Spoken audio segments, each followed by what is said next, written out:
इन्हों को पूछना चाहूँगा राजेवाल साहब को। राजेवाल साहब आज सवाल दस दो। राजेवाल साहब तो पूछना चाहते हैं जी, जसवीर सिंह जी ने हुशियारपुर तो ये पूछना चाहते हैं कि ਅਸੀਂ जब ਦੁਬਾਰੇ ਧਰਨੇ ਦੇ ਵਿੱਚ ਆਏ ਆ, ਇੱਕ ਵਾਰੀ ਪਿੰਡ ਜਾ ਚੁੱਕੇ ਸੀ ਕਿ ਜਿੰਨੇ ਵੀ ਇੱਥੇ ਯੂਨੀਅਨਾਂ ਦੇ ਦਫ਼ਤਰ ਨੇ ਉਹਨਾਂ ਤੇ ਸਭ ਤੇ ਤਾਲੇ ਲਿਖੇ ਹੋਏ ਆ ਕਿ ਪਹਿਲਾਂ ਉਹ ਇੱਥੇ ਸਾਨੂੰ ਅਵੇਲੇਬਲ ਮਿਲਦੇ ਸੀ ਕਿ ਕੋਈ ਪ੍ਰੋਬਲਮ ਆ ਜਾਵੇ ਜਾਂ ਕੋਈ ਵੀ ਸਾਡਾ ਮਸਲਾ ਆ ਜਾਵੇ ਅਸੀਂ ਜਾ ਸਕਦੇ ਸੀ। ਹੁਣ ਪਿਛਲੇ ਕਈ ਦਿਨਾਂ ਤੋਂ ਉਹ ਸਾਰੇ ਦਫ਼ਤਰ ਉਹਨਾਂ ਦੇ ਬੰਦ ਹੈ ਕਿ ਸਾਨੂੰ ਕੋਈ ਇਦਾਂ ਦੀ ਸਮੱਸਿਆ ਆ ਜਾਵੇ ਇੱਥੇ ਧਰਨੇ ਦੇ ਵਿੱਚ ਕਿ ਅਸੀਂ ਕੋਈ ਆਪਦੀ ਗੱਲ ਰੱਖਣੀ ਹੋਵੇ ਜਾਂ ਕੁਝ ਸੁਝਾਅ ਲੈਣਾ ਹੋਵੇ ਤਾਂ ਅਸੀਂ ਕਿਹਦੇ ਤੱਕ ਅਪਰੋਚ ਕਰੀਏ। मेरे नाल सारे मेरे साथी बैठे ने, मैं सारे की जानकारी भी दस दिया। जे किते किसी ने बंद किया मैं समझदा ठीक नहीं किया। सारे दफ्तर खुले मिलणगे, जदों भी किसी को कोई मुश्किल हुई सारे हाजिर होणगे। परसों चौथ अग लगी, सारे लीडर रात को उत्थे हाजिर खड़े सी, कोई पिछे नहीं भज्या, सारे तुहाडे नाल ने। किसी की कोई मुश्किल होएगी, जदों जे एक जथेबंदी के दफ्तर च नहीं मिलता तो दूजे च लाजमी मिलेगा। किसी वेले हो सकती है कोताही, दूजी जथेबंदी के दफ्तर जाके सपोर्ट मंगोगे तो वही सपोर्ट तुहानू हर कोई देगा। बहुत बहुत धन्यवाद। एक राजेवाल साहब बल्कि मैं एक गल जरूर क्लीयर करियो जी कि जो 22 तरीक की कॉल है, एक बारी सारे ध्यान नाल सुन लैन कि 22 तरीक नूं किवें ते की करना है। वो एक बारी राजेवाल साहब तुसीं माड़ा जिहा क्लीयर कर दिओ की करना उस दिन। और अगला कोई भी बंदा क्वेश्चन पूछना चाहता और रेडी रखियो जे जज सर ही उन्होंने पूछ लेंगे। सारे मोर्चे चाहे भैन भरावां की जानकारी भी मैं दसना चाहना। तुसीं देखिआ 26 जनवरी ਨੂੰ ਇੱਥੇ ਕੀ ਹੋਇਆ ਸੀ। ਅੱਜ ਫੇਰ ਸਾਡੀਆਂ ਵਿਰੋਧੀ ਤਾਕਤਾਂ ਸਰਗਰਮ ਨੇ, ਸਰਕਾਰ ਦੀਆਂ ਏਜੰਸੀਆਂ ਫੇਰ ਸਰਗਰਮ ਨੇ। ਅਸੀਂ ਇਸੇ ਲਈ ਸਾਡੀ ਤਾਕਤ ਹੈ, चाहिए ਅਸੀਂ ਇੱਕ ਦਿਨ ਵਿੱਚ ਲੱਖ ਬੰਦਾ ਭੇਜ ਸਕਦੇ ਹਾਂ ਦਿੱਲੀ ਵਾਲੇ ਪਾਸੇ, ਪਰ ਉਹਦੇ ਵਿੱਚ ਸਰਕਾਰੀ ਏਜੰਸੀਆਂ ਬਣ ਕੇ ਫੇਰ ਗੜਬੜ ਕਰਨਾ ਚਾਹੁੰਦੀਆਂ ਨੇ। ਇਸੇ ਲਈ ਅਸੀਂ ਫੈਸਲਾ ਕੀਤਾ ਹੈ ਭਈ 200 ਕਿਸਾਨ ਹਰ ਰੋਜ਼ ਜਥਾ ਬਣਾ ਕੇ ਉਹਨਾਂ ਦੇ ਗਲਾਂ ਵਿੱਚ ਉਹਨਾਂ ਦੀ ਆਈਡੈਂਟੀਫਿਕੇਸ਼ਨ, ਉਹਨਾਂ ਦੇ ਕਾਰਡ ਗਲਾਂ 'ਚ ਪਾਏ ਹੋਣਗੇ, ਆਧਾਰ ਕਾਰਡ ਨਾਲ ਫੋਟੋ ਲੱਗੀ ਹੋਈ ਔਰ ਟੈਸਟ ਕੀਤੀ ਹੋਈ ਦਫ਼ਤਰ ਤੋਂ। ਜਿੰਨੇ 200 ਦੇ 200 ਕਿਸਾਨ ਜਾਣਗੇ, ਉਹਨਾਂ ਦੇ ਗਲ 'ਚ ਆਈਡੈਂਟੀ ਕਾਰਡ ਹੋਣਗੇ। ਇੱਧਰ ਉੱਧਰੋਂ ਕੋਈ ਕੁਝ ਕਹੇ, ਕਿਸੇ ਦੀ ਗੱਲ ਨਹੀਂ ਸੁਣਨੀ। ਜਿੱਥੋਂ ਤੁਹਾਨੂੰ ਤੋਰਾਂਗੇ, ਜਥੇ ਨੂੰ ਲੀਡਰਸ਼ਿਪ ਇਕੱਠੇ ਹੋ ਕੇ ਤੋਰੇਗੀ, ਉਹਨਾਂ 200 ਤੋਂ ਬਿਨਾਂ 201ਵਾਂ ਬੰਦਾ ਵੀ ਨਹੀਂ ਜਾਏਗਾ। ਜਿਹਨੂੰ ਕਾਰਡ ਗਲ 'ਚ ਪਾ ਕੇ ਕਲੀਅਰ ਨਹੀਂ ਕੀਤਾ ਉਹ ਨਹੀਂ ਜਾਏਗਾ। 200 ਬੰਦਾ ਹਰ ਰੋਜ਼ ਦਿੱਲੀ ਨੂੰ ਮਾਰਚ ਕਰੇਗਾ। ਅਸੀਂ ਜੰਤਰ ਮੰਤਰ ਜਾਵਾਂਗੇ, ਉੱਥੇ ਜਾ ਕੇ ਧਰਨਾ ਦੇਵਾਂਗੇ, ਨਾਰੇ ਮਾਰਾਂਗੇ ਪਾਰਲੀਮੈਂਟ ਦੇ ਅੱਗੇ।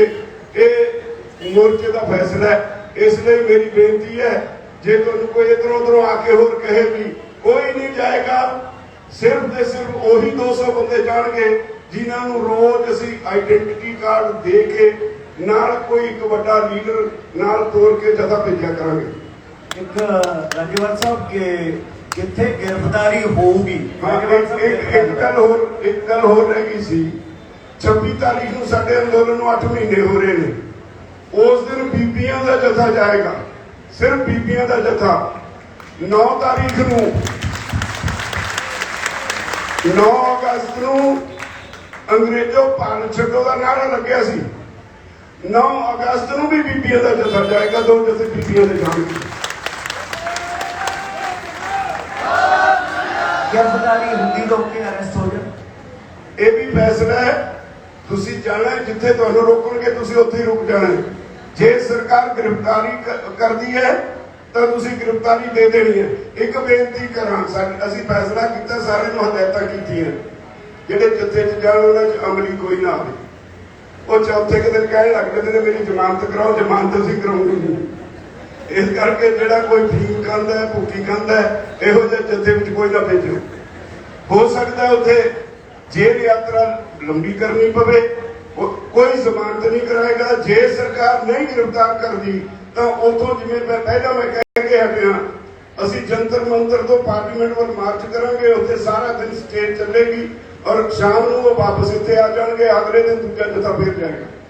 मैनू लगता है राजेवाल साहब ये चीज कह सकते हैं कि अमली इन्नी के दृढ़ निश्चय कर ले कि गिरफ्तारी भी दे दे और फूकी भी छड़ दे, दोनों चीजें ਚੀਜ਼ਾਂ ਹੀ ਹੋ ਜਾਣ। ਇੱਕ ਮੇਰੀ ਜਿਵੇਂ ਚਰਚਾ ਦੀ ਗੱਲ ਕੀਤੀ ਸੀ, ਇੱਕ ਸੁਜੈਸ਼ਨ ਸੀ ਕਿ ਸਿੰਬੋਲਿਕਲੀ ਪੂਰੇ ਵਰਲਡ ਨੂੰ ਵਿਖਾਉਣ ਲਈ ਸਾਡੇ ਤੇ ਹਿੰਸਾ ਦਾ ਇੱਕ ਦੋਸ਼ ਲਾਇਆ ਗਿਆ ਸੀ 26 ਜਨਵਰੀ ਦਾ। ਜੇ ਅਸੀਂ ਆਪਦੇ ਹੱਥ ਬੰਨ੍ਹ ਕੇ ਜਾਈਏ ਕਿ ਲਓ ਵੀ ਸਾਡੇ ਹੱਥ ਤਾਂ ਬੰਨੇ ਨੇ, ਹੁਣ ਤਾਂ ਅਸੀਂ ਹਿੰਸਾ ਨਹੀਂ ਕਰ ਸਕਦੇ, ਹੁਣ ਦੱਸੋ ਤੁਸੀਂ ਕੀ ਕਰੋਗੇ। ਇਹ ਮੇਰੀ ਇੱਕ ਸੁਜੈਸ਼ਨ ਹੈ, ਇਹਦੇ ਬਾਰੇ ਜ਼ਰੂਰ ਸੋਚੋ ਜੇ, ਤੁਸੀਂ ਫੈਸਲਾ ਲਿਓ ਜੇ। ਜਸ अगला क्वेश्चन प्लीज दसो जी। Thank you so much. मैं बिहार से, मेरा नाम जहांगीर है। साझी सत्र ने साझी संघर्ष में, साझी लड़ाई में एक साझी प्रोग्राम को यहाँ पे ऑर्गेनाइज करने की कोशिश की।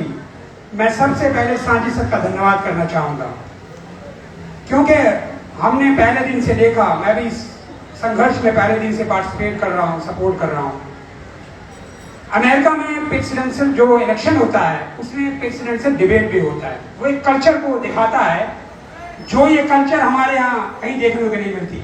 उसी कल्चर को साझी सत्र ने इस प्रोग्राम के जरिए दिखाने की भी कोशिश किया कि जो भी हमारे अगुवाई हैं उनसे आप सामने में आइए, बात कीजिए, अपनी जो भी आपके अंदर विचार है, सवाल है, रखिए। ये बहुत बड़ी बात है। मैं खासकर साझी सत्र की इस कोशिश को, इस ऑर्गेनाइज के प्रोग्राम को मैं धन्यवाद करना चाहूँगा। साझी सत्र में एक और काम भी होता है, बच्चों को पढ़ाई करने के लिए। वो बच्चे सिविलियन भी होते हैं, झुग्गी झोपड़ी के बच्चे भी होते हैं। नवरीत कौर मैडम वहाँ पे बैठी हुई है, 5 महीने उनका काम मैंने देखा, वो भी बहुत काबिल तारीफ है। मैं उनका भी धन्यवाद करना चाहूँगा। मैं सवाल पे आना चाहता हूँ, क्योंकि ये प्रोग्राम एक सवाल है लोगों के मन का, विचार का। दर्शनपाल सर, मैं आपका धन्यवाद करूंगा। राजपाल सर, आपका धन्यवाद।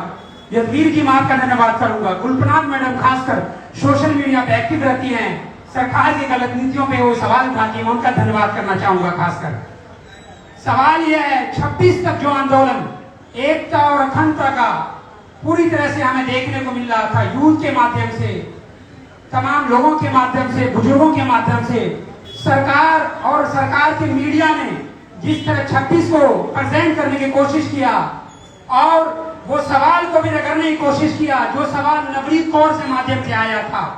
सुप्रीम कोर्ट के धर्मेंद्र राणा ने आर्टिकल 19 को कोट किया और बोला सरकार की गलत नीति के खिलाफ हमारा सवाल करने का राइट है, आर्टिकल 19 ने हमें राइट दिया है। वो सवाल ने भी सरकार और सरकार के मीडिया को रगड़ने की कोशिश किया, तमाचा मारने की कोशिश किया। मेरा सवाल 2 था, सरकार जो नारा देती अब तक आई है, बहुत हुआ महिलाओं पर अत्याचार, अब की बार भाजपा सरकार, ये आंदोलन ने महिला सशक्तिकरण को सामने रखने की कोशिश किया। यही वजह है कि महिलाएं इस आंदोलन में फ्रंट पे हैं, फ्रंट पे थी और फ्रंट पे रहेंगी। आपका इस महिलाओं की योगदान के बारे में क्या विचार है, आप रखिए। मैं आपका धन्यवाद करूंगा, स्वागत करना चाहता हूं। दूसरा सवाल, 26 के बाद हम इस आंदोलन में किस तरह कमबैक करेंगे, यूथ की एकता और अखंडता के माध्यम से, बुजुर्गों के माध्यम से, तमाम उन विलेज के माध्यम से, तमाम उन फॉरेन कंट्री के माध्यम से, जिस 17 कंट्री में हमारे ट्रैक्टर मार्च को फॉलो किया और किया महिलाओं ने, और तमाम कंट्री के लोगों ने ट्रैक्टर मार्च निकाला, हमारा समर्थन दिया, चाहे वो नवरीत कौर की आवाज के माध्यम से हो, बहुत सारी चीजें। तीसरा सवाल, थैंक यू। हेलो, देखिए पहले तो जहां तक महिलाओं की शमूलियत का सवाल है, मुझे लगता है कि किसान आंदोलन में पंजाब के किसान संगठनों ने और इस पर्टिकुलर आंदोलन में महिलाओं की शमूलियत जो है वो बहुत बड़ी है। और पंजाब में किसान संगठनों के महिलाओं की मेंबरशिप बहुत ज़्यादा है। और इस आंदोलन में आज भी मैंने देखा, या आप देख रहे होंगे कि टिकरी बॉर्डर पर भी, यहाँ पर भी महिलाओं की शमूलियत थी, है और रहेगी। दूसरा सवाल क्या था?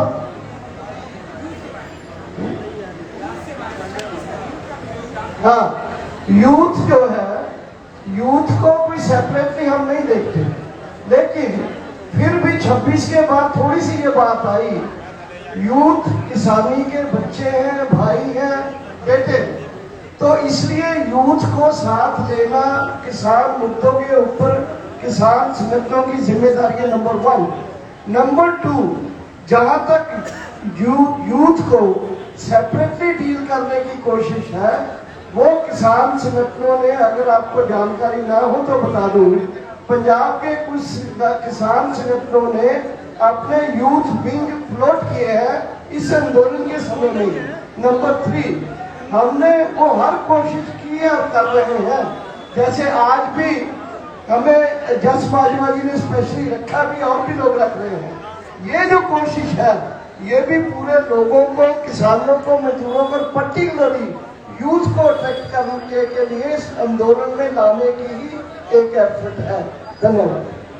ਸੰਯੁਕਤ ਮੋਰਚੇ ਨੂੰ ਇਹ ਸਵਾਲ ਹੈ ਜੀ ਅੰਗਰੇਜ਼ ਸਿੰਘ ਵੱਲੋਂ ਪੰਜਾਬ ਯੂਨੀਵਰਸਿਟੀ ਲੁਧਿਆਣਾ ਤੋਂ ਖੇਤੀਬਾੜੀ ਯੂਨੀਵਰਸਿਟੀ ਕਿ ਗੁਰਨਾਮ ਸਿੰਘ ਚੜੂਨੀ ਜੀ ਨੂੰ ਸਸਪੈਂਡ ਕਰਨ ਤੋਂ ਬਾਅਦ ਜਿਹੜੀਆਂ ਜਥੇਬੰਦੀਆਂ ਨੇ ਕੀ ਉਹਨਾਂ ਦੇ ਵਿੱਚ ਆਪਸੀ ਫੁੱਟ ਪੈ ਚੁੱਕੀ ਹੈ? नहीं देखो, बड़ी गल क्लीयर करता ਤੁਹਾਨੂੰ ਗੁਰਨਾਮ ਸਿੰਘ ਚੜੂਨੀ जी का अपना स्टेटमेंट है कि साडे अंदर कोई स्प्लिट नहीं है, ना होगी। 8 ਮਹੀਨਿਆਂ ਤੋਂ बहुत सारे मतभेदां ਦੇ ਨਾਲ ਅਸੀਂ ਕੰਮ ਕੀਤੇ ਨੇ। ਸਾਡੇ ਵਿੱਚ ਬਹੁਤ ਸਾਰੇ ਸਿਧਾਂਤਕ ਵਿਚਾਰਧਾਰਕ ਵਖਰੇਵੇਂ ਸੀ। ਫੌਰੀ ਦਾ ਪੇਚਾਂ ਦੇ ਵੀ ਨਾਅਰੇ ਤੇ ਵੀ ਵਖਰੇਵੇਂ ਆਉਂਦੇ ਰਹੇ ਨੇ। ਬਹੁਤ ਸਾਰੇ ਇਸ ਤੋਂ ਪਹਿਲਾਂ ਕਿਸਾਨ ਲੀਡਰ ਨੇ ਜਿਹੜੇ ਉਹਨਾਂ ਦੇ ਪ੍ਰਤੀ ਵੀ ਸ਼ਾਸਨੀ ਕਾਰਵਾਈਆਂ ਕੀਤੀਆਂ ਗਈਆਂ ਨੇ। ਸੋ ਇਸ ਕਰਕੇ ਕੋਈ ਇਸ ਮੋਰਚੇ ਦਾ ਆਪਣਾ ਇੱਕ ਚਲਨ ਹੈ ਜਿਹਦੇ ਵਿੱਚ ਗਲਤੀਆਂ ਨੂੰ, ਕਮੀਆਂ ਨੂੰ ਬਿਲਕੁਲ ਖੰਗਾਲਿਆ ਜਾਂਦਾ, ਉਹਨੂੰ ਤਹਿ ਤੇ ਲਿਆਇਆ ਜਾਂਦਾ। ਤਹਿ ਤੇ ਲਿਆਉਣ ਤੋਂ ਬਾਅਦ ਅਹਿਸਾਸ ਕਰਾਇਆ ਜਾਂਦਾ, ਉਸ ਤੋਂ ਬਾਅਦ ਹੀ ਕੋਈ ਇਸ ਕਿਸਮ ਦੀ ਕਾਰਵਾਈ ਹੁੰਦੀ ਹੈ ਜੋ ਹੋਈ ਹੈ। ਸੰਯੁਕਤ ਕਿਸਾਨ ਮੋਰਚਾ ਇੱਕ ਸੀ, ਇੱਕ ਹੈ, ਇੱਕ ਰਹੂਗਾ। ਬਹੁਤ ਵਧੀਆ। ਅਗਲਾ ਜਿਹੜਾ ਸਵਾਲ ਹੈ ਜੀ ਕਰਮ ਸਿੰਘ ਤੇ ਫਤਿਹ ਸਿੰਘ ਵੱਲੋਂ ਸਾਂਝਾ ਸਵਾਲ ਹੈ ਕਿ ਕੌਮ ਦੀ ਤਰੱਕੀ ਲਈ ਸਿੱਖਿਆ ਕਿੰਨੀ ਜ਼ਰੂਰੀ ਹੈ ਤੇ ਕਿਸਾਨ ਅੰਦੋਲਨ ਕਿਸ ਦੇ ਖਿਲਾਫ ਲੜ ਰਿਹਾ ਹੈ? ਬੀਜੇਪੀ ਦੇ ਖਿਲਾਫ ਲੜ ਰਿਹਾ ਹੈ, ਮਲਟੀਨੈਸ਼ਨਲ ਕੰਪਨੀਆਂ ਦੇ ਖਿਲਾਫ ਲੜ ਰਿਹਾ ਹੈ ਜਾਂ ਭੱਦੀ ਰਾਜਨੀਤੀ ਦੇ ਖਿਲਾਫ ਲੜ ਰਿਹਾ ਹੈ? ਦੇਖੋ, ਐਜੂਕੇਸ਼ਨ, ਮੈਂ ਇੱਥੋਂ ਦਿੱਲੀ ਦੇ ਨਾਲ ਇੱਕ ਛੋਟਾ ਜਿਹਾ ਇਲਾਕਾ ਹੈ ਮੇਵਾਤ ਦਾ ਜਿੱਥੇ ਮੁਸਲਿਮ ਬਹੁ ਗਿਣਤੀ ਹੈ। ਦਿੱਲੀ ਦੇ ਨਾਲ ਲੱਗਣ ਦੇ ਬਾਵਜੂਦ ਵੀ ਉੱਥੇ ਪੜ੍ਹਾਈ ਲਿਖਾਈ ਦਾ ਪੱਧਰ ਬਹੁਤ ਨੀਵਾਂ ਹੈ। ਨੰਬਰ 1। ਨੰਬਰ 2, ਜਿਸ ਕੌਮ ਦੇ ਅੰਦਰ, ਜਿਸ ਇਲਾਕੇ ਦੇ ਅੰਦਰ ਗਿਆਨ ਵਿਗਿਆਨ ਨਹੀਂ ਵਧੂਗਾ ਉੱਥੇ ਵਿਕਾਸ ਨਹੀਂ ਹੋਊਗਾ, ਘੱਟ ਹੋਊਗਾ। ਸੋ ਇਸ ਕਰਕੇ ਪੜ੍ਹਾਈ ਲਿਖਾਈ ਦਾ ਵਿੱਦਿਆ ਬਹੁਤ ਜ਼ਰੂਰੀ ਹੈ। ਨੰਬਰ 2, ਜੋ ਸਵਾਲ ਦੇ ਵਿੱਚ ਆਇਆ, ਸਾਡਾ ਅੰਦੋਲਨ ਬੀਜੇਪੀ, ਕਾਰਪੋਰੇਟ ਘਰਾਣੇ, ਰਾਜ ਸੱਤਾ ਤੇ ਪੂਰੇ ਪੂੰਜੀਵਾਦੀ ਪ੍ਰਬੰਧ ਜਿਹੜਾ ਸਾਡੇ ਕਿਸਾਨਾਂ ਨੂੰ ਲੁੱਟ ਰਿਹਾ ਹੈ, ਇਹਨਾਂ ਸਾਰਿਆਂ ਦੇ ਵਿਰੋਧ 'ਚ ਇਹ ਲੜਾਈ ਦੇ ਵਿੱਚ ਪਹਿਲੀ ਵਾਰੀ ਦੁਨੀਆ ਦੇ ਅੰਦਰ ਕਿਸੇ ਅੰਦੋਲਨ ਨੇ ਐਡੀ ਵੱਡੀ ਰਾਜ ਸੱਤਾ ਤੇ ਜਿਹੜੀ ਸੇਵਾ ਕਰਦੀ ਹੈ ਕਾਰਪੋਰੇਟ ਘਰਾਣੇ, ਮੋਦੀ, ਅਡਾਨੀ, ਪੈਪਸੀ, ਕੋਕਾ ਕੋਲਾ, ਕਾਰਗਿਲ, ਸਾਰੀਆਂ ਨੂੰ ਚੁਣੌਤੀ ਦਿੱਤੀ ਹੋਈ ਹੈ।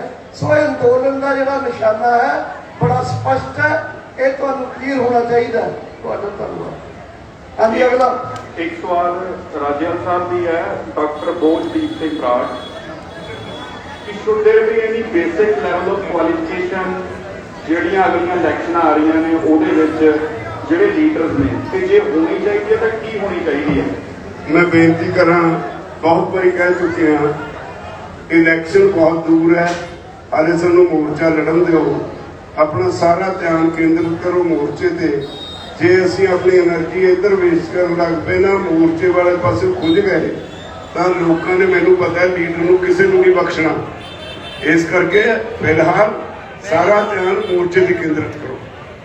ਲੀਡਰ ਯਾਰ ਬੈਠ ਜਾਓ, ਆਪਾਂ ਤੁਹਾਡੇ ਲਈ ਇਹ ਚਰਚਾ ਕਰ ਰਹੇ, ਕਿਸੇ ਹੋਰ ਲਈ ਨਹੀਂ, ਤੁਹਾਡੇ ਲਈ ਚਰਚਾ ਕਰ ਰਹੇ ਆ। ਯਾਰ ਅੱਗੇ ਪਿੱਛੇ ਨਾ ਹੋ ਪਲੀਜ਼, ਪਿੱਛੇ ਵੀ ਤੁਹਾਡੇ ਦੇ ਲੋਕ ਬੈਠੇ ਨੇ, ਖੜੇ ਨੇ, ਬਹਿ ਜਾਓ ਯਾਰ ਸਾਰੇ। ਇੱਥੇ ਕੋਈ ਨਹੀਂ ਚੱਲਿਆ, ਅਸੀਂ ਰਾਤ ਤੱਕ ਇੱਥੇ ਆ, ਤੁਹਾਡੇ ਜੀ ਤੁਰਨਾ ਫਿਰਨਾ, ਤੁਹਾਡੇ ਜੀ ਰੁਕਣਾ। ਤੁਸੀਂ ਗਿਲਾ ਕਰਦੇ ਹੁੰਦੇ ਹੋ ਕਿ ਸਾਡੀ ਗੱਲ ਨਹੀਂ ਸੁਣਦਾ ਕੋਈ। ਅੱਜ ਆਪਾਂ ਉਹ ਗੱਲਾਂ ਕਰ ਰਹੇ ਆ ਬਹਿ ਕੇ।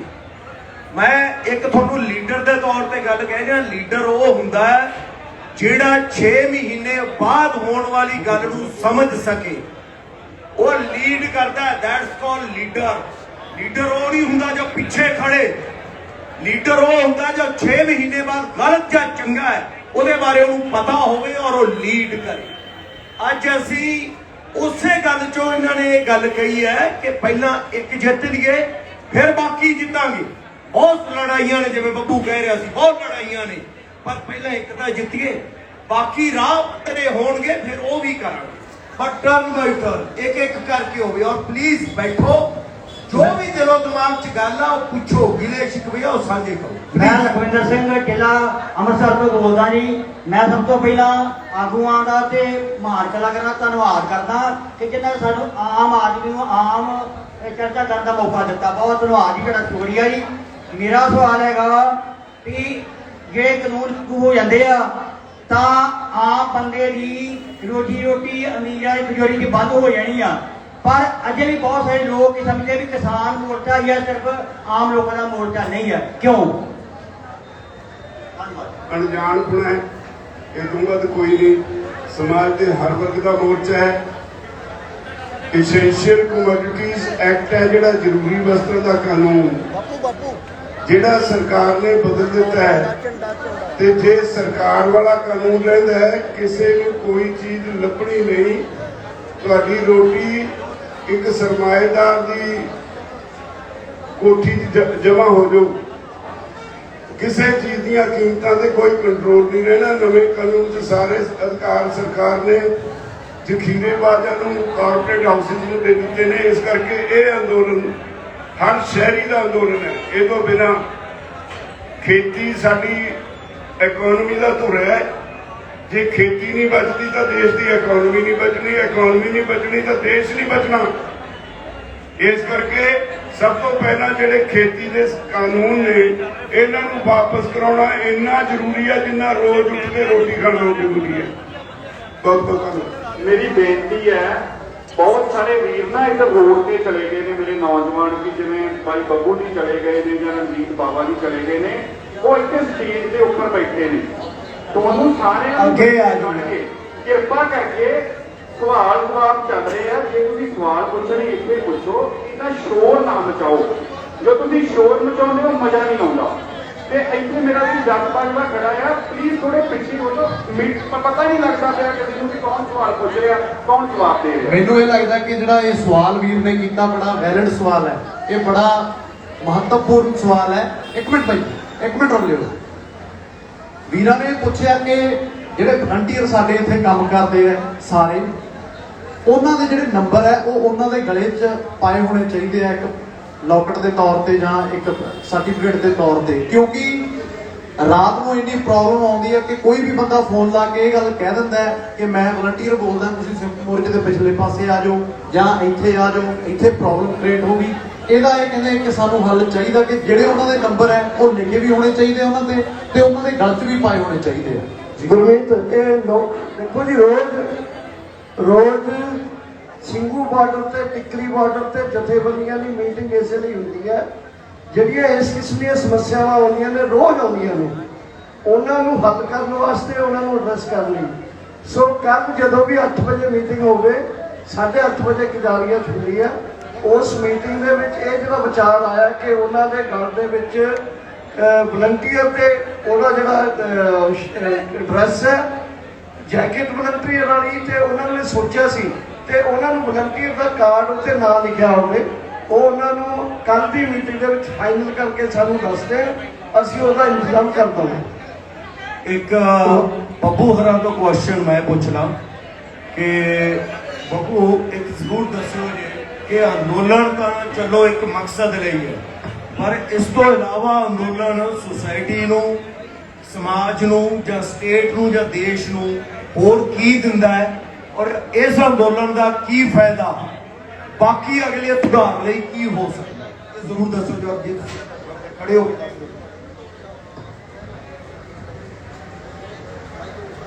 ਇਹ ਅੰਦੋਲਨ ਦੇ ਫਾਇਦੇ ਆ। ਇਹ ਅੰਦੋਲਨ ਔਲੇ ਦਾ ਜਿੱਦਾਂ ਆਪਾਂ ਆਮਲਾ ਨਹੀਂ ਖਾਂਦੇ ਸਵੇਰੇ, ਇਹਨੇ ਰਾਹ ਖੋਲਤੇ, ਇਹਨੇ ਜਿਹੜੀਆਂ ਜਾਬਰ ਹਕੂਮਤਾਂ ਹੈ ਉਹਨਾਂ ਦੇ ਕੰਨ ਖੋਲਤੇ ਬਈ ਲੋਕ ਇੰਨਾ ਜਿੰਨਾ ਤੁਸੀਂ ਸਮਾਜਿਕ ਮੀਡੀਆ 'ਚ ਫੇਸਬੁੱਕਾਂ 'ਚ ਉਲਝਾ ਲਏ, ਇਹਦਾ ਮਤਲਬ ਇਹ ਨਹੀਂ ਕਿ ਅਸੀਂ ਆਪਣੇ ਹੱਕ ਭੁੱਲ ਗਏ।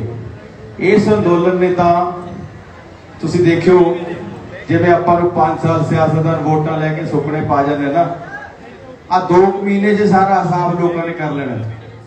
ਲੋਕ ਜਾਗਰੂਕ ਹੋ ਗਏ। ਅੱਜ ਹਰ ਬੰਦਾ ਇਹ ਕਹਿੰਦਾ ਕਿ ਪੈਟਰੋਲ ਇੰਨਾ ਮਹਿੰਗਾ ਕਿਉਂ ਹੈ ਬਈ, ਪਿੱਛੋਂ ਤਾਂ ਇੰਨੇ ਦਾ ਆਉਂਦਾ, ਫਲਾਣੇ ਮੁਲਕ 'ਚ ਇੰਨੇ ਦਾ ਹੈ, ਫਲਾਣੀ ਸਟੇਟ 'ਚ ਇੰਨੇ ਦਾ ਹੈ। ਸੋ ਸਾਰੇ ਆંકੜੇ ਨੌਜਵਾਨਾਂ ਕੋਲ ਵੀ ਹੈ, ਬਜ਼ੁਰਗਾਂ ਕੋਲ ਵੀ ਹੈ। ਸਮਾਜਿਕ ਮੀਡੀਆ ਦੇ ਜਿੱਥੇ ਨੁਕਸਾਨ ਹੈ ਉੱਥੇ ਫਾਇਦੇ ਵੀ ਹੈ। ਤੁਸੀਂ ਯਕੀਨ ਮੰਨਿਓ ਕਿ ਹੁਣ ਉਹ ਵਕਤ ਨਹੀਂ ਕਿ ਲਾਲ ਬੱਤੀ ਲਾ ਕੇ ਗੱਡੀ ਸੜਕਾਂ ਤੇ ਡਾਂਗਾ ਮਾਰੂਗੀ। ਹੁਣ ਉਹ ਗੱਲਾਂ ਨਹੀਂ ਰਹੀਆਂ, ਵਕਤ ਬਦਲ ਗਏ। ਹੁਣ ਸੱਚੀ ਉਹ ਸੇਵਾ ਹੀ ਕਰਨੀ ਪੈਣੀ ਹੈ। ਔਰ ਮੈਨੂੰ ਲੱਗਦਾ ਕਿ ਇਸ ਅੰਦੋਲਨ ਨੇ ਇਸ ਮੁਲਕ ਦੀ ਜਿਹੜੀ ਬੁਰਸ਼ਾ ਕਰਦੀ ਹੈ, ਜਿਹੜਾ ਇਹ ਸੱਤਾ ਦਾ ਜਿਹੜਾ ਬੈਠਕਾ ਜਿਹੜਾ ਭੱਜਿਆ, ਇਹਨੂੰ ਸਿੰਘਾਂ ਤੋਂ ਇਸ ਅੰਦੋਲਨ ਨੇ ਫੜ ਕੇ ਕਾਬੂ ਕਰਨਾ। ਸਤਿ ਸ਼੍ਰੀ ਅਕਾਲ। ਵਾਹਿਗੁਰੂ ਜੀ ਕਾ ਖਾਲਸਾ, ਵਾਹਿਗੁਰੂ ਜੀ ਕੀ ਫਤਿਹ। ਮੈਂ ਬਲਵਿੰਦਰ ਸਿੰਘ ਸ਼ਿਕਾਰ ਮਾਚੀਆਂ, ਡੇਰਾ ਬਾਬਾ ਨਾਨਕ ਗੁਰਦਾਸਪੁਰ ਜ਼ਿਲ੍ਹੇ ਤੋਂ ਚੱਲ ਕੇ ਆਇਆ। 11 ਤਰੀਕ ਨੂੰ ਜਦੋਂ ਚੜੂਨੀ ਸਾਹਿਬ ਉੱਥੇ ਗਏ ਸਨ ਤੇ ਆਪਾਂ ਨੇ ਇੱਕ ਕਾਫਲੇ ਦੇ ਰੂਪ ਵਿੱਚ ਚੋਣਾਂ ਕੀਤਾ। ਜਦੋਂ ਇੱਥੇ ਆਏ ਤਾਂ ਸਾਨੂੰ ਪਤਾ ਲੱਗਾ ਵੀ ਉਹਨੂੰ ਸਸਪੈਂਡ ਕਰ ਦਿੱਤਾ ਹੈ 7 ਦਿਨ ਵਾਸਤੇ। ਚਲੋ ਕੋਈ ਗੱਲ ਨਹੀਂ, ਸਜ਼ਾ ਆਪਾਂ ਕਿਸੇ ਯੂਨੀਅਨ ਦੇ ਨਾਲ ਨਹੀਂ ਆ। ਮੇਰਾ ਸਵਾਲ ਹੈ ਵੀ ਜੇ ਸਸਪੈਂਡ ਕਰਨਾ ਸੀ, ਜੇ ਮੀਡੀਆ ਦੇ ਵਿੱਚ ਕਰਦੇ ਆਪਣੇ ਘਰ ਦੀ ਗੱਲ ਘਰ 'ਚ ਰੱਖਣੀ ਜਾਂ ਬਾਹਰ ਉਹ ਦੁਨੀਆ ਦੇ ਵਿੱਚ ਨਹੀਂ ਦੱਸਣੀ ਚਾਹੀਦੀ। ਦੂਜਾ ਸਵਾਲ ਜਥੇਬੰਦੀਆਂ ਨੂੰ, ਜਥੇਬੰਦੀਆਂ ਜਿਹੜੀਆਂ ਨੇ ਇਹ ਕਿਉਂ ਨਹੀਂ ਕਹਿੰਦੀਆਂ, ਜਿਵੇਂ ਰਾਜੇਵਾਲ ਸਾਹਿਬ ਬੈਠੇ ਨੇ, ਦਰਸ਼ਨਪਾਲ ਜੀ ਬੈਠੇ ਨੇ, ਜਾਂ ਦੂਜੇ ਸਾਰੇ ਬੈਠੇ ਨੇ ਸਾਡੇ ਜਥੇਬੰਦੀਆਂ ਦੇ ਜਥੇਦਾਰ, ਇਹ ਕਾਲ ਕਰਨ ਵੀ ਅੱਜ ਆਪਾਂ ਆਪਣੇ ਜ਼ਿਲ੍ਹੇ ਤੋਂ ਚੱਲਣ ਲੱਗੇ ਆ ਤੇ ਆਓ ਵੀ ਸਾਰੇ, ਕਿਉਂਕਿ ਇੱਥੇ ਕਹਿੰਦੇ ਨੇ ਵੀ ਦੁਨੀਆ ਘਟ ਗਈ ਹੈ। ਆਪਾਂ ਤਾਂ ਨਾਲ ਆਵਾਂਗੇ, ਇਹਨਾਂ ਦੇ ਵੀ ਉਹਨਾਂ ਨਾਲ ਵੀ ਆਏ ਸਾਂ, ਪਰ ਤਰਾਜ ਕਰ ਜਾਂਦੇ ਨੇ ਕਈ ਵੀ ਤੁਸੀਂ ਚੜੂਨੀ ਨਾਲ ਆਏ ਸੀਗੇ। ਮੈਂ ਸੀ ਕਿਸੇ ਚੜੂਨੀ ਨਾਲ ਨਹੀਂ ਆਏ, ਯੂਨੀਅਨ ਦੇ ਬੰਦੇ ਵੀ ਨਹੀਂ ਆਏ, ਕਿਸਾਨ ਆ, ਦਰਦ ਕਰਕੇ ਆ ਗਏ, ਡੇਰਾ ਬਾਬਾ ਨਾਨਕ ਤੋਂ ਚੱਲ ਕੇ ਆਏ ਆ। ਸਵਾਲ ਇਹੀ ਆ ਕਿ ਤੁਹਾਡੀ ਕਾਲ ਹੋਵੇ ਤੇ ਤੁਹਾਡੇ ਨਾਲ ਵੀ ਆਵਾਂਗੇ, ਪਰ ਤੁਹਾਡੀ ਕਾਲ ਜਾਂਦੀ ਨਹੀਂ। ਜਗ੍ਹਾ ਤੋਂ ਫਲਾਣਾ ਜਿਹੜਾ ਲੀਡਰ ਚੱਲਣ ਲੱਗਿਆ, ਇਹ ਕਾਫਲਾ ਬਣਾਉਣ ਲੱਗਿਆ ਤੇ ਆਓ ਸਾਡੇ ਨਾਲ। ਇਹ ਮੇਰਾ ਸਵਾਲ ਹੈ ਜਥੇਬੰਦੀਆਂ ਨੂੰ। ਇਸ ਤਰ੍ਹਾਂ ਭਈ ਜਦ ਵੀ ਕਿਸੇ ਆਗੂ ਦੀ ਕੋਈ ਸ਼ਿਕਾਇਤ ਆਉਂਦੀ ਹੈ, ਕੋਈ ਕੰਪਲੇਂਟ ਹੁੰਦੀ ਹੈ, ਉਹਦੀ ਹਾਜ਼ਰੀ 'ਚ ਸਾਰੀ ਘੋਖ ਹੁੰਦੀ ਹੈ, ਉਹਦੇ ਵੀ ਜਵਾਬ ਦਿਆ ਜਾਂਦਾ ਹੈ। ਸਾਰੇ ਕੋਈ 40-45 ਮੈਂਬਰਸ ਹੁੰਦੇ ਨੇ, ਪੰਜਾਬ, ਹਰਿਆਣੇ ਦੇ, ਯੂਪੀ ਦੇ, ਉੱਤਰਾਖੰਡ ਦੇ, ਉਹ ਬੈਠ ਕੇ ਵਿਚਾਰ ਕਰਕੇ ਜਿਹੜਾ ਫੈਸਲਾ ਕਰਦੇ ਨੇ, ਉਹ ਫੈਸਲਾ ਇਹ ਇਸ ਵਾਰੀ ਪਹਿਲੀ ਵਾਰੀ ਨਹੀਂ, ਹਰ ਆਗੂ ਦੀ ਵਾਰੀ ਜਦੋਂ ਕਿਸੇ ਨੂੰ ਸਸਪੈਂਡ ਕਰਦੇ ਆ ਇਸੇ ਤਰ੍ਹਾਂ ਅਨਾਉਂਸ ਹੁੰਦਾ ਹੈ, ਤਾਂ ਕਿ ਲੋਕਾਂ ਨੂੰ ਵੀ ਪਤਾ ਲੱਗ ਜਾਏ ਕਿ ਕੋਈ ਗਲਤੀ ਕੀਤੀ ਹੋਊਗੀ। ਤੋ ਇਸੇ ਕਰਕੇ ਉਸੇ ਲੜੀ ਦੇ ਤਹਿਤ ਇਹ ਫੈਸਲਾ ਅਨਾਉਂਸ ਹੋਇਆ। ਬਾਕੀ ਕੋਈ ਕਿਸੇ ਦੇ ਨਾਲ ਆਉਂਦਾ, ਸਾਰੇ ਇਸ ਮੋਰਚੇ 'ਚ ਆਉਂਦੇ ਨੇ, ਉਹਨਾਂ ਦਾ ਸਵਾਗਤ ਹੈ।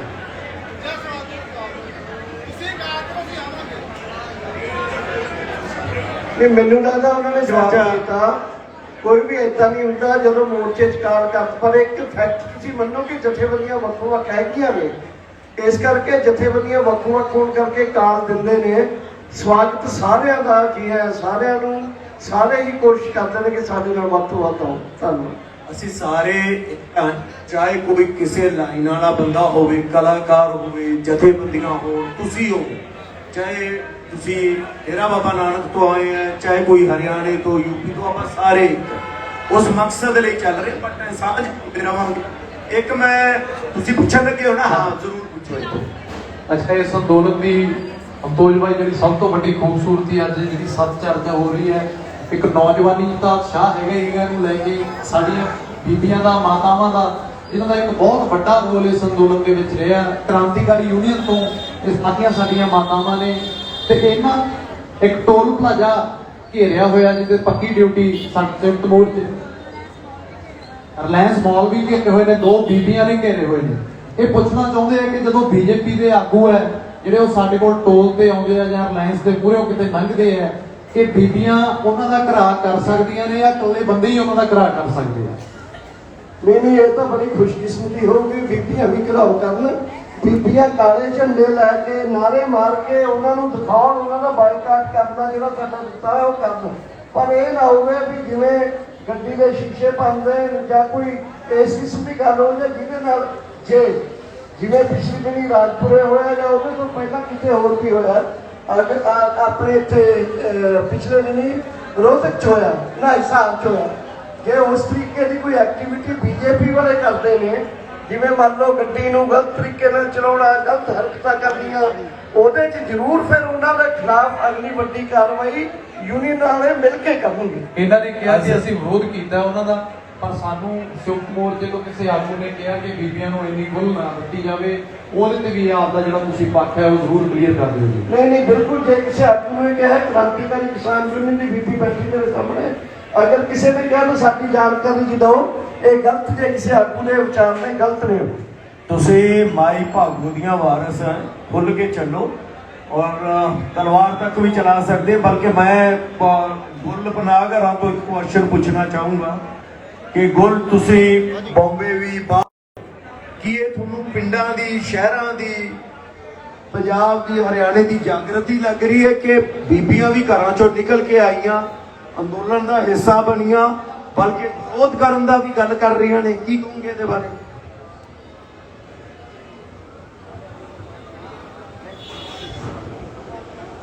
ਜਿਹੜੀ ਮਹਿਲਾ ਸਸ਼ਕਤੀਕਰਨ ਦੀ ਗੱਲ ਕਰਦੇ ਆ ਸਾਡੇ ਪ੍ਰਧਾਨ ਮੰਤਰੀ, ਉਹ ਸਿਰਫ ਗੱਲ ਕਰਦੇ ਆ।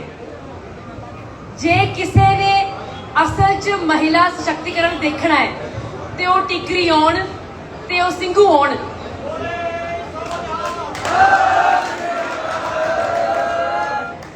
ਸਿਰਫ ਕਿਸਾਨੀ ਇੱਕ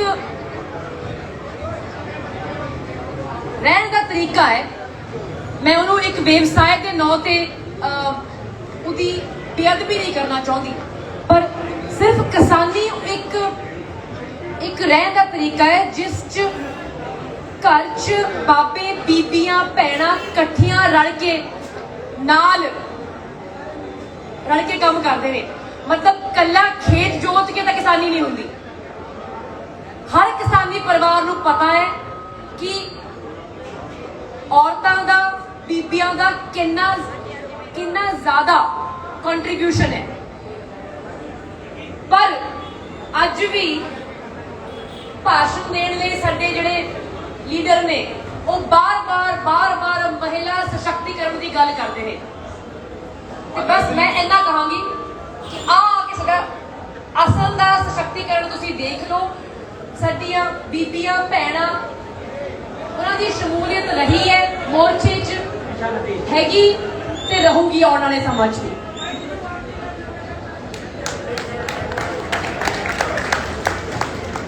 ਅੱਛਾ, ਇੱਕ ਬੜਾ ਚੜ੍ਹਦੀ ਕਲਾ ਦਾ ਕੁਐਸਚਨ ਆਇਆ ਜੀ ਮਾਨ ਸਾਹਿਬ। ਮਾਤਾ ਸਾਡੀ ਕਹਿੰਦੀ ਵੀ ਮੋਰਚਾ ਅਸੀਂ 200% ਜਿੱਤਣਾ, ਇਹਦੇ 'ਚ ਕੋਈ ਹਰਜ ਨਹੀਂ, ਕੋਈ ਸ਼ੱਕ ਨਹੀਂ, ਜਿੱਤਣਾ ਹੀ ਜਿੱਤਣਾ। ਤੇ ਅਸੀਂ ਜਿੱਤਣਾ ਨਹੀਂ, ਜਿੱਤ ਗਏ ਆ ਮੋਰਚਾ ਅਸੀਂ। ਤੇ ਅਸੀਂ ਜਿਹੜਾ ਅਫੀਸ਼ੀਅਲੀ ਅਨਾਉਂਸ ਹੋਊਗਾ ਉਹਦੇ ਤੋਂ ਬਾਅਦ ਸੈਲੀਬ੍ਰੇਸ਼ਨ ਕਰਨ ਦਾ ਜਿਹੜਾ ਸਾਡਾ ਤਰੀਕਾ ਹੋਊਗਾ ਉਹ ਕੀ ਹੋਊਗਾ?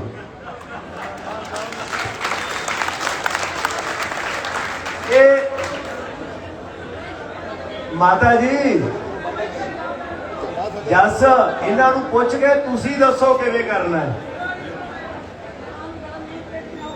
ਸਮੁੱਚੀ ਮੈਂ ਇੰਡਸਟਰੀ ਵੱਲੋਂ ਇਹ ਆਸ ਦਿਵਾਉਣਾ ਕਿ ਜਿਸ ਦਿਨ ਅਫੀਸ਼ੀਅਲੀ ਅਨਾਉਂਸ ਹੋਊਗਾ, ਹਲੇ ਵੀ ਅਸੀਂ ਜਿੱਤੇ ਹੋਏ ਹਾਂ, ਅਸੀਂ ਚੜ੍ਹਦੀ ਕਲਾ ਦਾ ਸੰਕੇਤ ਲੈ ਕੇ ਚੱਲਦੇ ਹਾਂ, ਪਰ ਜਿਸ ਦਿਨ ਇਹ ਐਲਾਨ ਹੋਊਗਾ ਤਾਂ ਸਾਰਾ ਜਿਹੜਾ ਭਾਈਚਾਰਾ ਇਸ ਮੰਚ ਤੋਂ ਇਕੱਠੇ ਹੋ ਕੇ ਪੰਜਾਬ ਨੂੰ ਜਾਵਾਂਗੇ।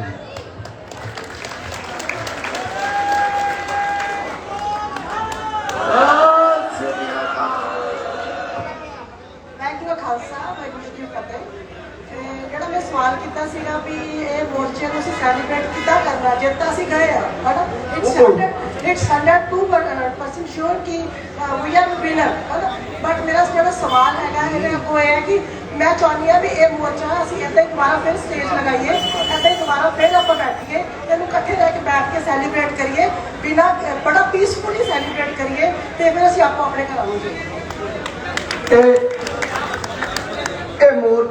ਇਹ ਮੋਰਚੇ ਵੱਲੋਂ ਆਪਾਂ ਇੱਕ ਮੈਡੀਕਲ ਕੈਂਪ ਲਾਉਂਦੇ ਹਾਂ, ਅੱਖਾਂ ਦਾ ਵੀ ਤੇ ਮੈਡੀਕਲ ਕੈਂਪ ਵੀ।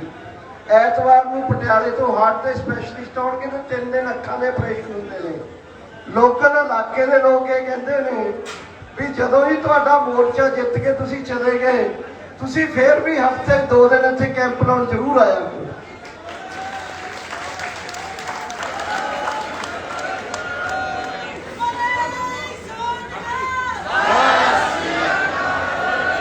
ਚੰਡੀਗੜ੍ਹ ਮਟਕਾ ਚੌਂਕ ਦੇ ਵਿੱਚ ਜਿੰਨੀਆਂ ਵੀ ਬੀਬੀਆਂ, ਜਿੰਨੇ ਵੀ ਵੀਰ ਕਿਸਾਨ ਭਰਾ ਧਰਨਾ ਦਿੰਦੇ ਆ, ਅਸੀਂ ਸਭ ਦਾ ਧੰਨਵਾਦ ਕਰਦੇ ਹਾਂ ਜੀ ਤਹਿ ਦਿਲ ਤੋਂ ਕਿ ਤੁਸੀਂ ਕਿਸਾਨੀ ਨਾਲ ਜੁੜੇ ਹੋ। ਸ਼ਹਿਰਾਂ 'ਚ ਰਹਿੰਦੇ ਹੋਏ ਵੀ ਇਹ ਸਾਡਾ ਸਭ ਦਾ ਜਿਹੜਾ ਸਾਂਝਾ ਘੋਲ ਹੈ ਤੇ ਅਸੀਂ ਇਹਨੂੰ ਰਲ ਕੇ ਸਾਰਿਆਂ ਨੇ ਲੜਨਾ ਹੈ। ਗੁਰਸਿੱਖ ਨੌਜਵਾਨ ਵੀਰ ਦੀ ਇਹ ਸਵਾਲ ਹੈ ਕਿ ਜਿਹੜੇ 26 ਤਰੀਕ ਨੂੰ ਸਾਡੇ ਵੀਰ ਜਿਨ੍ਹਾਂ ਦੇ ਪਰਚੇ ਪਏ ਸੀ ਕਿ ਉਹਨਾਂ ਚੋਂ ਜ਼ਿਆਦਾ ਦੀਆਂ ਜਿਹੜੀਆਂ ਰਿਹਾਈਆਂ ਨੇ ਉਹ ਪੋਲੀਟੀਕਲ ਪਾਰਟੀਆਂ ਨੇ ਕਰਵਾਈਆਂ ਨੇ, ਪੰਜਾਬ ਦੀਆਂ ਨੇ। ਹੁਣ ਉਹ ਪਾਰਟੀਆਂ ਇਸ ਗੱਲ ਨੂੰ ਮੁੱਦਾ ਰੱਖਦੇ ਹੋਏ ਪੰਜਾਬ ਦੇ ਵਿੱਚ ਸਿਆਸਤ ਕਰਨਗੀਆਂ ਕਿ ਅਸੀਂ ਉਹਨਾਂ ਕਿਸਾਨਾਂ ਨੂੰ ਛਡਵਾਇਆ ਤੇ ਤੁਸੀਂ ਸਾਨੂੰ ਆਉਣ ਵਾਲੀਆਂ ਵੋਟਾਂ ਦੇ ਵਿੱਚ ਮੌਕਾ ਦਿਓ। ਸੰਯੁਕਤ ਮੋਰਚੇ ਨੂੰ ਇਹ ਸਵਾਲ ਦਰਸ਼ਨਪਾਲ ਜੀ ਦਾ। ਦੇਖੋ, ਸਾਡੇ ਵੱਲੋਂ ਬਕਾਇਦਾ ਵਕੀਲਾਂ ਦੀ ਕਮੇਟੀ ਬਣੀ ਸੀ। ਇੱਕ ਕਮੇਟੀ ਵਕੀਲਾਂ ਦੀ ਇੱਥੇ ਗੁਰਦੁਆਰਾ ਰਕਾਬਗੰਜ ਦੇ ਵਿੱਚ ਸ਼੍ਰੋਮਣੀ ਗੁਰਦੁਆਰਾ ਦਿੱਲੀ ਗੁਰਦੁਆਰਾ ਮੈਨੇਜਮੈਂਟ ਕਮੇਟੀ ਵੀ ਸੀ। ਸੋ ਮੁੱਖ ਤੌਰ ਤੇ ਉਹਨਾਂ ਵੀਰਾਂ ਨੂੰ ਛਡਾਉਣ ਦਾ ਕੰਮ ਵਕੀਲਾਂ ਨੇ ਕੀਤਾ। ਉਹ ਸਾਡੇ ਵਕੀਲਾਂ ਦੀ ਕਮੇਟੀ, ਡਿਫੈਂਸ ਕਮੇਟੀ ਸੀ ਲਾਇਰਸ ਦੀ, ਜਾਂ ਉਹ ਸੀ। ਪਾਰਟੀਆਂ ਵੱਲੋਂ ਕੋਈ ਉਸ ਕਿਸਮ ਦੀ ਸਪੋਰਟ ਨਹੀਂ ਆਈ। ਐਵੇਂ ਝੂਠ ਬੋਲਦੇ ਜਿਵੇਂ ਅੰਦੋਲਨ ਦੇ ਵਿੱਚ ਵੀ ਉਹਨਾਂ ਨੂੰ ਮਜਬੂਰ ਅਸੀਂ ਕੀਤਾ ਕਿ ਸਾਡੇ ਹੱਕ 'ਚ ਬੋਲੋ। ਪਰ ਇਹਦੇ ਵਿੱਚ ਸ਼ਰੇਆਮ ਜਿਹੜੇ ਮੇਰੇ ਵੀਰ ਨੇ ਸਵਾਲ ਕੀਤਾ, ਮੈਂ ਕਲੀਅਰ ਕਰਨਾ ਚਾਹੁੰਦਾ ਕਿ ਸਾਡੇ ਵਕੀਲਾਂ ਦਾ ਵੱਡਾ ਹਾਈ ਕੋਰਟ ਦੇ ਵਕੀਲ ਚੀਮਾ ਸਾਹਿਬ, ਇੱਥੋਂ ਦੇ ਵਕੀਲ ਸਾਰਿਆਂ ਨੇ ਰਲ ਕੇ ਇਕੱਲੇ ਦੀ ਜ਼ਮਾਨਤ ਕਰਾਈ ਹੈ। ਇਹ ਬਿਲਕੁਲ ਕਿਸੇ ਸਿਆਸੀ ਪਾਰਟੀਆਂ ਨੂੰ ਇਹਦਾ ਦਾਅਵਾ ਸੀ ਜੇ ਉਹ ਲੈਂਦੇ ਨੇ, ਬਿਲਕੁਲ ਗਲਤ ਗੱਲ ਕਰਦੇ ਨੇ। ਅੱਛਾ, ਇੱਕ ਲਾਸਟ ਕੁਐਸਚਨ ਹੈ ਜੀ ਮੇਰਾ। ਨੌਜਵਾਨ ਦਾ ਸਵਾਲ ਹੈ। ਇਹਨਾਂ ਨੇ ਇਹ ਪੁੱਛਿਆ ਕਿ ਜਿਹੜੇ 3 ਕਾਲੇ ਕਾਨੂੰਨ ਨੇ ਇਹਨਾਂ ਦੀਆਂ ਜੜ੍ਹਾਂ ਕਿੱਥੋਂ ਲੱਗੀਆਂ। ਇਹ ਮੈਨੂੰ ਲੱਗਦਾ ਕਿ ਇੱਕ ਬੜਾ ਚੰਗਾ ਸਵਾਲ ਹੈ। ਇਹ ਨੌਲੇਜ ਗੇਨ ਕਰਨਾ ਚਾਹੁੰਦੇ ਆ। ਇਹਨਾਂ ਦੀਆਂ ਜੜ੍ਹਾਂ ਕਿੱਥੋਂ ਲੱਗੀਆਂ? ਇਹਨਾਂ ਨੂੰ ਕਾਂਗਰਸ ਲੈ ਕੇ ਆਈ ਜਾਂ ਬੀਜੇਪੀ ਲੈ ਕੇ ਆਈ?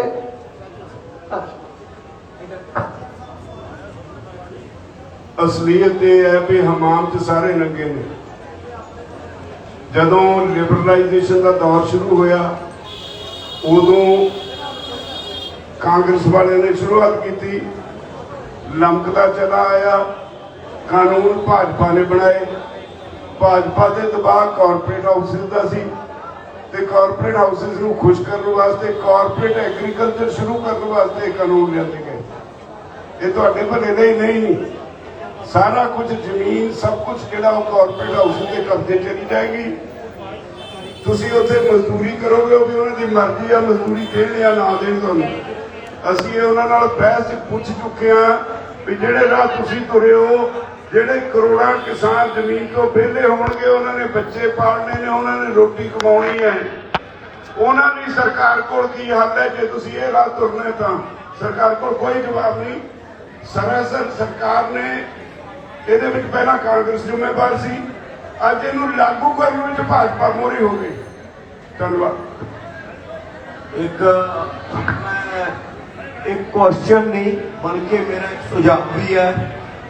अपने बहुत सारे सज्जन मित्रों का राजेवाल साहब, दर्शनपाल जी के युद्धवीर जी, बहुत सारे लोगों एक पिछली 26 तरीक को लैके कुछ गल्लां ने। मैं एक जरूर चाहूँगा क्योंकि आप गल्लां कर चुके परिवार के तौर पर, आप एक परिवार है। मैं चाहूँगा कि कोई भी जो तुसी किते भी टाइम दिओ, पहला घर च बह के कमरे च बह के थोड़ियां गल्लां सुनिया जान और तुसी उन्हां नाल जरूर एक जवाब भी दिओ जे इन्हां नूं, क्योंकि तुहाडे नाल ने वो भी मसला जो भी गल है। मैं बड़ियां गल्लां दा जवाब दे सकदा, मैं कह सकदा कि निशान साहब किते भी लाउणा गलत नहीं, उन्हें साडी रहनुमाई कीती है हमेशा ही। लद्दाख च भी लग्या, वो किते नहीं बुरा, एक कदे भी स्टेज तो बुरा नहीं किया गया, ना ही किया जाऊगा, क्योंकि निशान साहब साडी रहनुमाई करता रहा। बट जिहड़ी वार-वार एक गल राजेवाल साहब भी सारी जथेबंदियां कह रही हैं, मेरे वीर प्लीज इस गल नूं ध्यान रखो, जदों भी किते कोई बंदा विच वड़दा है वो अपना बन के वड़दा है, चाहे वो कोई भी हो, असीं ओहदा ख्याल रखना है।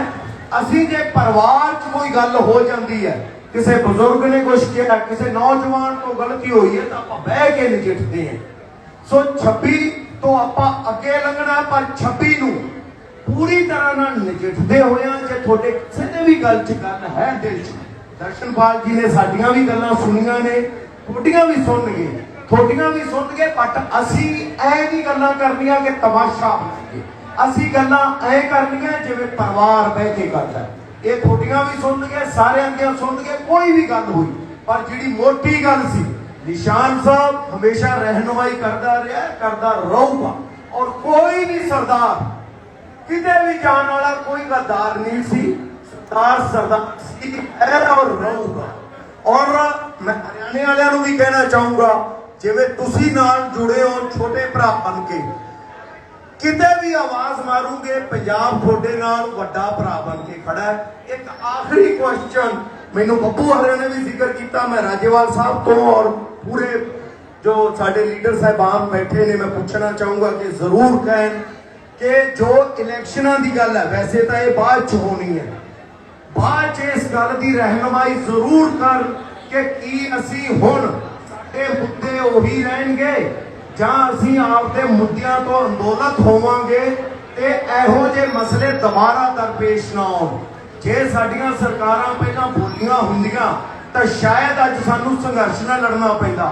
ये राइट्स, ये हक राज्यां दे सी जिहड़ा सेंटर ने बनाया है। सो अगे लईए रहनुमाई कर। ये क्वेश्चन तो बाद आही चर्चा अगे भी चालू रहूगी, आपां करते रहांगे। प्लीज इहदा जरूर एक क्वेश्चन का जवाब दिओ जे फिर आपां अगले प्रोग्राम ते जावांगे। मैं बेनती करा, सानू सारे नूं समझ होनी चाहिए है, सरकार हर वेले तत्पर रही है भी कदों मौका मिले, कदों बहाना मिले असीं अंदोलन नूं बदनाम करिए।